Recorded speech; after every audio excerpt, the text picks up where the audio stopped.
tell us it's not that simple. Thank you.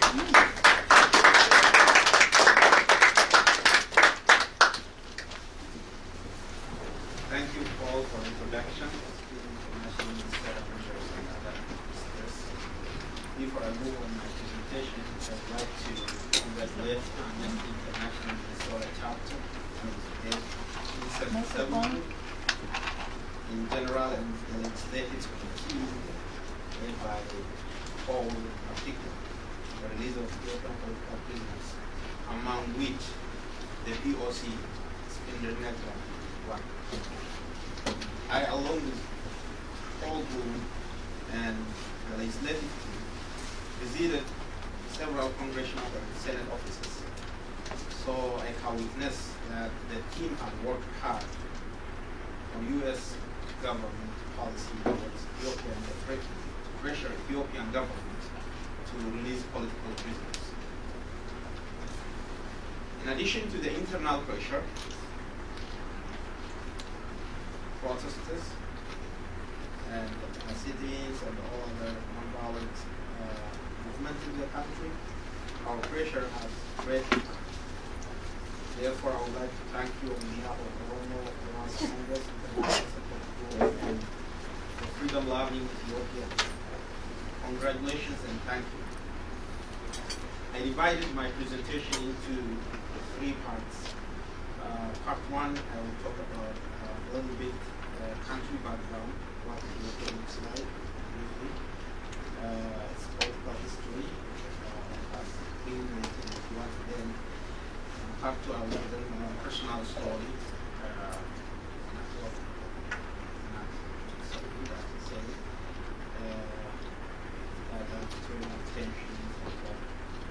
So the part 3, I focus on the current situation in the way forward. Yeah, I'll try to see the focus on the possible way forward. To start with, Ethiopia is located in the Horn of Africa. Finds Somalia, Kenya, South Sudan, Sudan, and Eritrea, which seceded from Ethiopia in 1991. So Ethiopia has not been colonized by Europeans. It has 5 years old experience, except that it has not been colonized. When Italy tried to invade Ethiopia in 1887, Ethiopia fought. Italy able to colonize Eritrea, the northern part of Ethiopia, and then Ethiopia won part of war, and then Ethiopia was not colonized. Yeah, Ethiopia was not colonized because it won one battle against Italy somewhere over here. It invaded Eritrea. Ethiopians organized multiple force against Italy. And so Ethiopia is one of the colonized countries. The only in Liberia, I think. So my second. Okay, in the second you find Ethiopia here.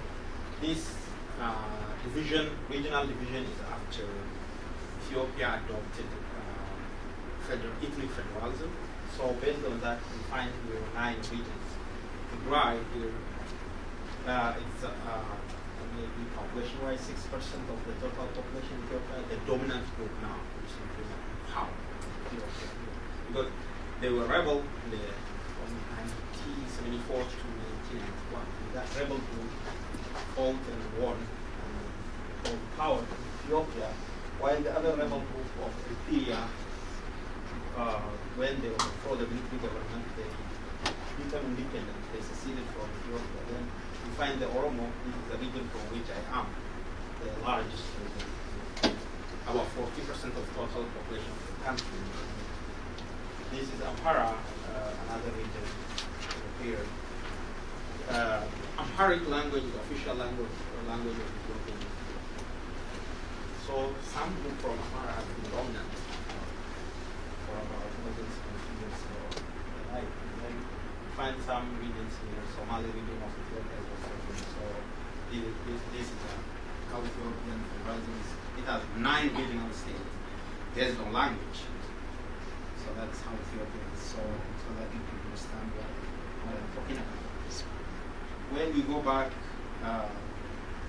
from modern Ethiopia, you find like from 1886 to 1974, we find modern 2 regions. Emperor Menelik, who founded modern Ethiopia, and then Emperor Haile Selassie. This is monarchy until 1974. The rule was monarchy. After 1974, we find the military junta, communist military junta came to power in Ethiopia. But if you go back in Ethiopian history, you find in ancient Ethiopia, you find there is long history of maybe 5,000 years, more than that. You find some civilization, Meroe civilization is Ethiopian, or sometimes called Kush. It's attached to the Egyptian civilization. There are some civilization of usage of iron before Christ, before AD. You find some action 180 to 680. There are Abiliskel and all those civilization of the time, all that. And you find some Dagwe, governments in that kingdom. And Solomonic dynasty from 12th century up to 1974. So there some people say it is myth, that there is a myth of Queen Sheba went to Solomon, it's there in the Bible, and so when she came back, she gave birth to Menelik the first, and then there are all these kings, and everybody who comes to power claims he is descendant of that group, because that gives you legitimacy, and the people will accept. So we say, oh yeah, I'm Solomonic this and this way and that. Just count some names and say yes. So that was how Ethiopia was ruled. So the modern Ethiopian history between 1844 to 1970, this is his lifetime. But from 1866 to 89, King Menelik, or Emperor of Ethiopia, was in power until 1930, when he died of illness. So he made some territorial expansion from north to south and conquered many areas. The first time, French and Italians supported him. Italia wanted the friendship to conquer Ethiopia after he said no after a while fought. And I told you, one of the achievements of King Menelik was victory over Italian rivers. So though Ethiopia had about 80 ethnic groups with various religion, language, and cultural background, then because of the language of Menelik was Amharic was a dominant language in Ethiopia. So the winners because of language, culture, that. And there was, that period was called Naftenya, or Naftenya means armed people. So the military who came with Menelik, they owned land and they were rulers all the time. That was the period of Naftenya. And it's called, the system was good, it's a feudalism, the system based on land. That's, land is a major economy. So there was all these things. Next to Menelik, so the daughter of Menelik gave birth to Ligi Yasu. So he has to get the throne. He has to inherit. So he was the heir. And he ruled for 3 years only. He was such a kid, like 13 years old. And that's why he called Leech. Leech means just boy. So came to power, but he was brilliant. Introduced some, like he tried to modify a legal system, and he also introduced a police force called Kumbule. By then, Kumbule is Tripoli, because Italy used to, I think, train police in Tripoli. So he also tried to bring some kind, because Ethiopia had Christianity was a state religion, Orthodox Coptic Christianity state, but he tried to balance that because there are a lot of Muslim people also in Ethiopia. He tried to recognize both, but he was soon overthrown by Haile Selassie, who was also Haile Selassie was backed by some forces, religious people, some nobility at the center. So he soon lost his power. So here comes Haile Selassie, the diplomat. His name was Afari Mokoni, but when he takes throne, it was changed to Haile Selassie. So, as a big diplomat, he ruled for about 36 years. Yeah, a long time, except 5 years when Italy invaded Ethiopia. Ethiopia was the first country joined the League of Nations because of Haile Selassie. But when he ran away from Ethiopia to Britain, and when he presented at the League of Nations, saying that Italy invaded as a member of the League of Nations, people didn't accept him in the hall. They were shouting. But after a while, because of the World War, he didn't help us to leave the country. So he also built schools and universities and a lot of things. He had a project of modernizing Ethiopia. He has also adopted the first 1931 constitution. Actually, that constitution accepts monarchy and the like. But in 1955 constitution, he included all these human rights concepts, a lot of good things. But the youth who came to school, who educated, wanted more modernization, and they started revolution, protest against him. He was not directly shooting, actually, it was not just killing, the policies were tolerant at the time. They only killed very mobilizing, maybe organizing people. They don't kill everybody. Kind of sell it. So, in 1974, Haile Selassie, the monarch, was overthrown. Then a communist military junta came to power. His name is Mengistu Haile Mariam. Actually, it's 108 military officials. Ako precisan o Emerson Lipitor Medroid Migra Suture Poder Vicames Lento he Consumer Materia Base Rapida What's So, that military, the Marxist-Leninist military junta ruled Ethiopia for about 17 years. But it was hard. This time they're just killing anybody who protested on the streets. So Ethiopia adopted a new communism. That monarchy has gone.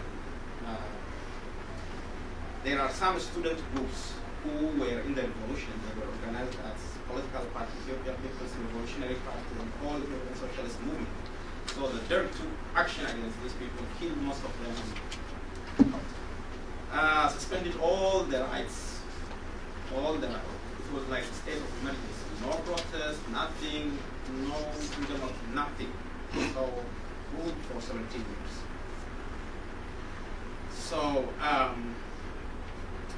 but after a while, then another groups went to Bush. TPLF is one of the groups who are in power right now in Ethiopia.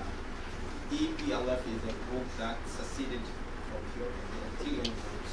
All of that Oromo Liberation Front joined the transitional government in 1991, but the TPLF pushed them out of the transition from the government. They are still fighting the Oromo Liberation Group.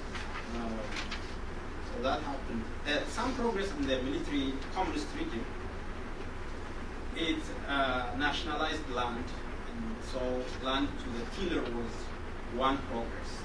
Land used to be owned by only few individuals. Not everybody owns land. So with proclamations, we made land distribution that every farmer can get land. So that was one good progress in Ethiopia. Basic education was also very good progress in Ethiopia during the military regime.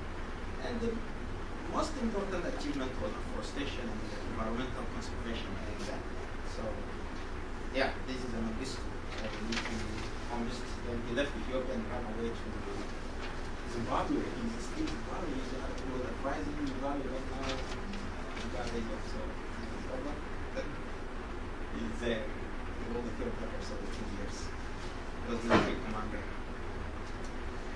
So here comes the EPRDF, TPLF. EPRDF is Ethiopian People's Revolutionary Democratic Front. TPLF is a group who fought and then added some other group from Oromo. They got OPDO, they themselves like organized them. They got from Amhara, ANDA, para-national democratic movement. And from southern people also, one region, they bought some political organization. So EPRDF is a four-party coalition. So the first leader is Meles Zenawi. He's an influential leader in Ethiopia from 1991 until 2012 when he died. After he died, Haile Mariam Desalegn came to power. Recently, in February 15, Desalegn announced he's resigning. Now he's resigning. Okay. Yes. So a process began November 12, 2015. That process was began against land grab because in Ethiopia, government owns land. People don't own, people just own land. Land, as per the constitution, belongs to the government. Government can displace people, take it, and give it to investors or do whatever. So people don't have that right of ownership of land. So that is how process was ignited, especially the central regional area where it belongs to the Oromo, where the capital is. So government is displacing people. So the protests were like this, very orderly and very peaceful, very non-violent.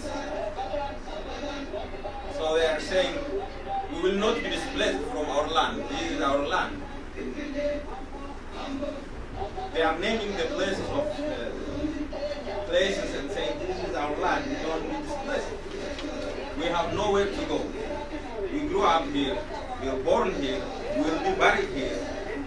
Where do we go? That's one. The other one is a very tragic one in 2016 in an annual festival called the Rencha, where about 678 people were killed in massacre. People went out to celebrate, but they're chanting anti-government thing, like leave, go. They're saying go to the government. So this is a Rencha annual festival. It usually takes around October 2 every year. So October 2, 2016, this happened. They chanted this. After this, government attacked them.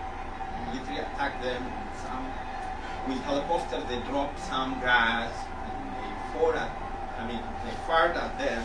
We'll see after that how people ran away from here. Some went into lake and died. Some were killed. So about 678 people was killed after this. Just after some minutes when they chanted this.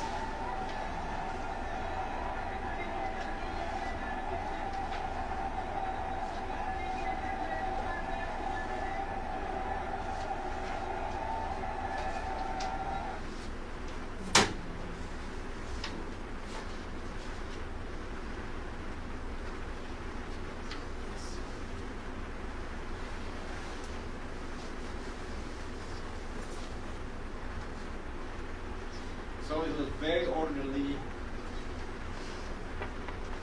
Yeah, the protest was peaceful, non-violent, and orderly. However, the government cracked down and responded with violence. Killed a lot of people. Since the protest began, more than 2,000 people were killed. This is enough attention. National media has started to cover very recently. The government was killing people. Thousands. I remember August 6th, there was a nationwide rally in every town and every city. They killed 50 people from one day. So they kept on killing people, just protesters. It is very non-violent, but security forces violently suppressed in the largely peaceful protests in Oromia region. But the protest didn't stop in Oromia region. It expanded to Amhara region. The Amhara region joined the protest. They also started to ask this question. So the question is not only about land, it is about democracy. It's about human rights, because all these rights are not restricted. There is constitution, The constitution is good constitution. It has all these human rights provisions, and it even accepted takes international covenants to be part of that. Ethiopia is signatory to almost all, except ICC, to all international instruments, but the government does not respect these rights. Okay, some Americans' testimony who in peaceful and humble do so when they left that they live in a safe George.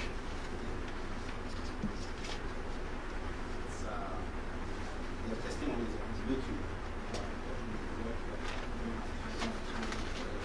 You can get it from YouTube, their testimony. But they told everything they saw out there. That's why they quit, because they are not allowed to speak out loud and see why they are peaceful.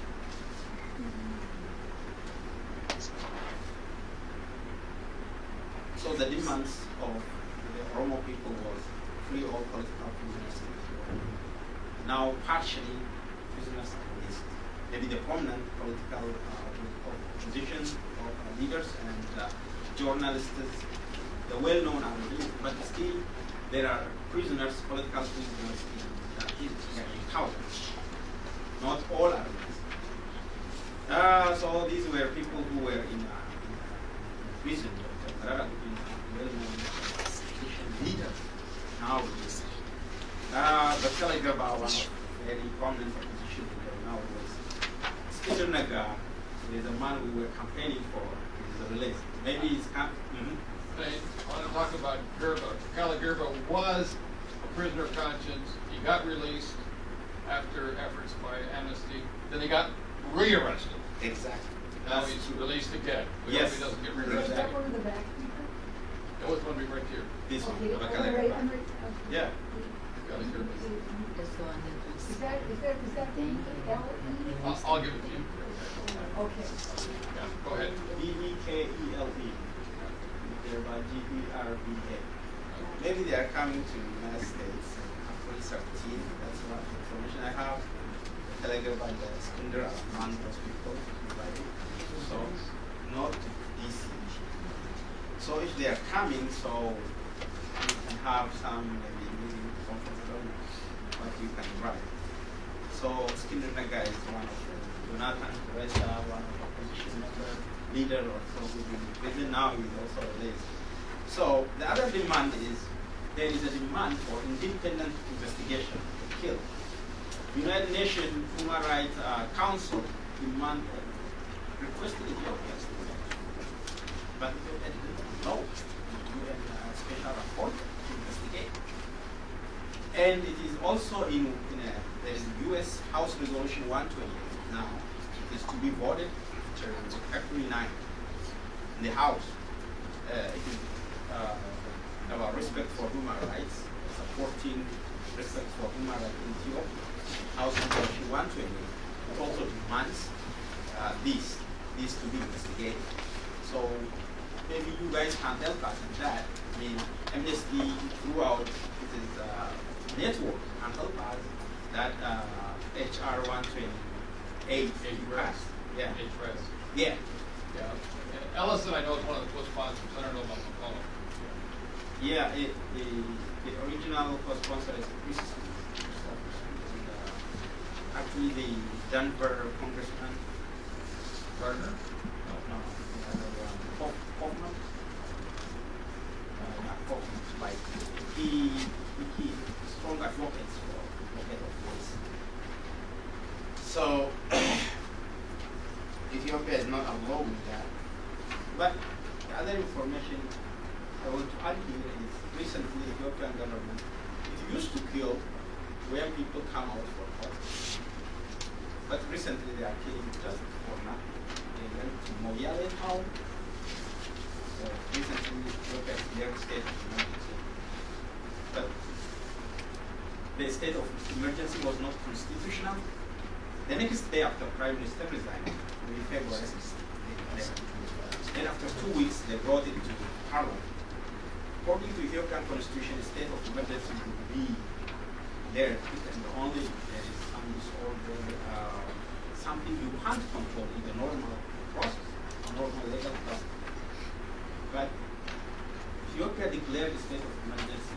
When Ethiopia released prisoners, people came out, to welcome prisoners in thousands. So it's immediately declared a state of emergency to stop. Everything was peaceful, even people are not protesting. So it doesn't meet the requirement in the Constitution, number one. Number two, it has to pass by 2/3 majority in the House, the Ethiopian Parliament. The Ethiopian Parliament didn't pass it by 2/3 majority. They switched the number. With the number they put is not 2/3. They say the speaker said after the meeting, the lunch out of the Parliament said, "Oh, that number was wrong." And they corrected the number, the Parliament votes.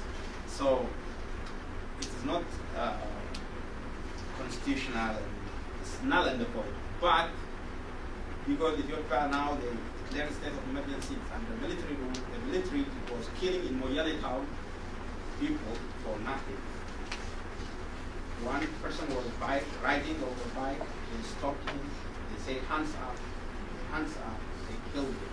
And they killed 13 people one day and wounded more than 20 recently. So people are crossing borders and moving to Kenya. More than 10,000 people moved to Kenya. And now people are flowing to Kenya. You see? Maybe if you see Kenyan media, you will find that every day they're talking about that crisis. A lot of Ethiopians are moving because the military was killing people for nothing, even when there is no protest.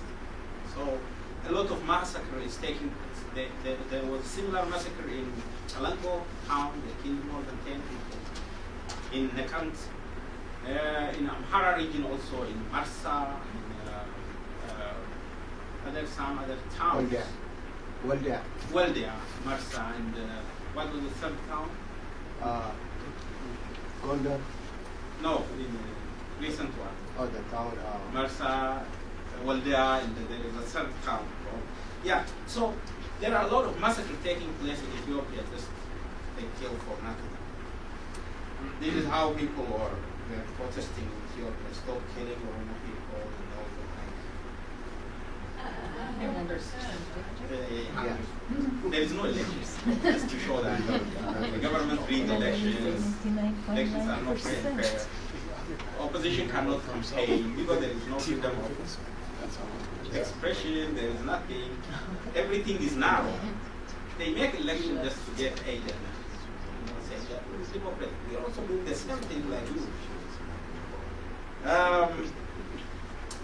So people want government of the people, by the people, and for the people. That's why people are fighting around. So people also ask for genuine federalism and self-determination. There is a question by Oromo people, Buhara and Oromo, for their working language. There are questions like special interest over the capital, Addis Ababa, and there is a question of land ownership by the people. These demands are there. Only one demand was partially addressed. That was the question of land. There was a master plan question first. That was raised. Now the political prisoners released partially. So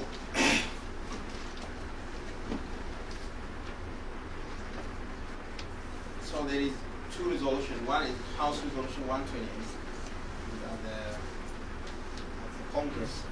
So now we need all congressmen to vote for respect for human rights in Ethiopia. That will put some pressure. Why do we say this? Because U.S. is the largest donor for Ethiopia. U.S. is the ally. Because U.S. funds Ethiopia. Ethiopia sends its army to Somalia to fight Al-Shabaab. That's why U.S. usually tolerate pressure. Doesn't matter what no matter what, how dictatorial the government is, U.S. tolerates it because Ethiopia is sending its army to Somalia for peacekeeping, South Sudan, and all that. So it's very best working together with U.S. on the fighting terrorism. So,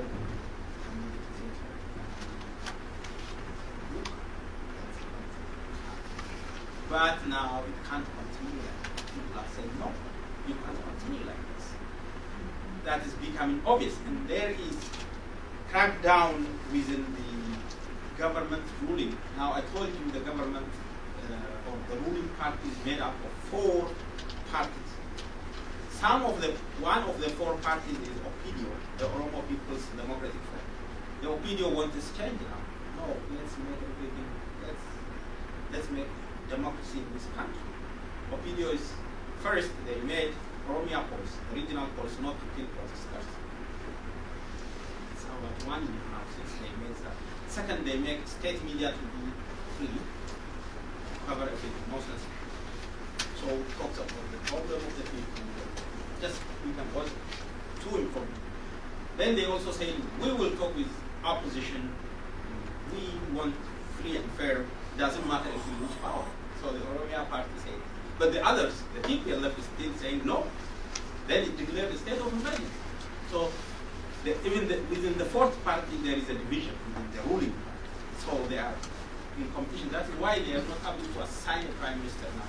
They are meeting after meeting every day now. Recently also they are on meeting. So there is Frankenstein. There is these groups that promote change.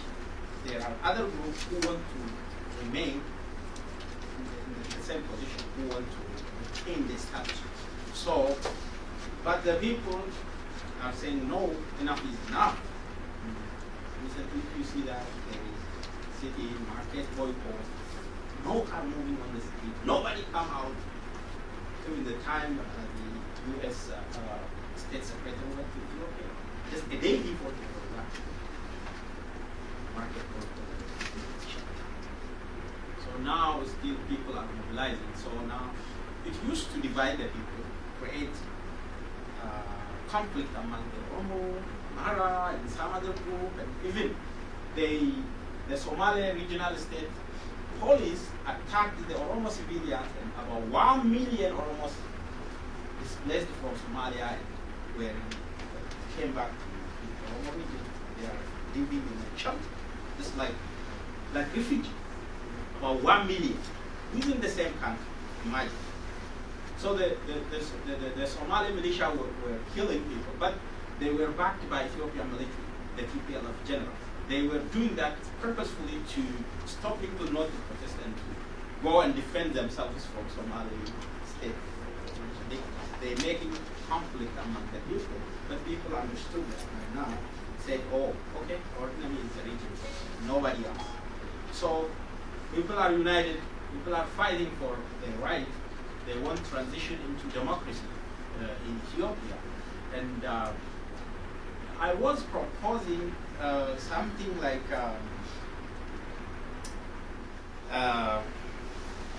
pushing for release of the remaining political prisoners would be one very important thing for human rights group or other. And they are actually arresting more under state of emergency. Amnesty was recently campaigning for 2 people, Taye Dandaa and Soyo. Taye Dandaa was in prison with me for 3 years, and then even before that, for 1 month, we were classmates. I was arrested with him twice. Just before we graduated, he was rearrested for 10 years. He was released just 1 year ago. Now he's rearrested because he spoke out on Moyale massacre. Spoke out on state. The Oromia Justice, you guys know, Justice Bureau worker, spokesman.